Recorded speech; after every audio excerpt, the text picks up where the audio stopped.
Hello friends, Hampi ప్రస్తుతం కర్ణాటకలోని బళ్ళారి జిల్లాలో ఉన్న ప్రాచీన నగరం. ఇది విజయనగర సామ్రాజ్యం రాజధానిగా ఉండింది. దాదాపు 1336 సిఈ నుండి 1565 సిఈ వరకు ఈ సామ్రాజ్యం భారతదేశంలోని ఒక గొప్ప శక్తిగా వెలిసింది. 1336లో హరిహర మరియు బుక్కరాయుడు విజయనగర సామ్రాజ్యాన్ని స్థాపించారు. హంపి తుంగభద్ర నది తీరాన ఉంది. దీనికి పురాణ నామం కిష్కింద. ఇది రామాయణంలో వానరుల రాజ్యం.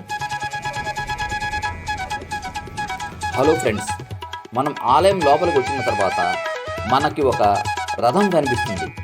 ఒక రాయిలో చెక్కిన కళా అద్భుతం. హంపిలోని విఠ్ఠల దేవాలయం ముందు నిశ్చలంగా నిలిచిన ఈ రథం గతాన్ని గుర్తు చేసే ఓ శిలా సంచారంలా అనిపిస్తుంది. గ్రానైట్ రాయితో చెక్కబడి ప్రతి భాగము శిల్పకళకు మణికంచుక లాంటిది. ఇది కేవలం ఒక శిల్పం మాత్రమే కాదు, విజయనగర సామ్రాజ్య కళా నైపుణ్యానికి నిలవెత్తు నిదర్శనం. భారత రూపాయి నోట్లపై కూడా ఈ రథ చిత్రాన్ని వేయడం ఒక గౌరవ సూచకం.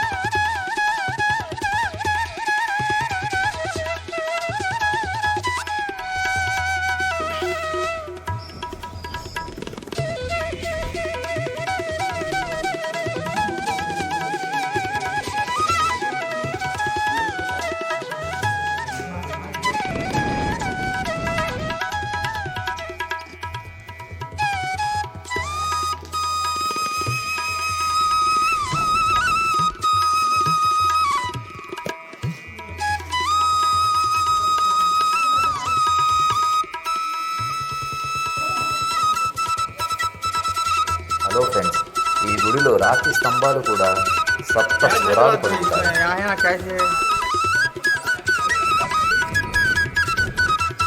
ఈ గుడిలో రాతి మీద చెక్కిన శిల్పాలు మరియు పురాతన లిపి ఇవన్నీ మనల్ని కృష్ణదేవరాయల కాలానికి తీసుకువెళ్తాయి.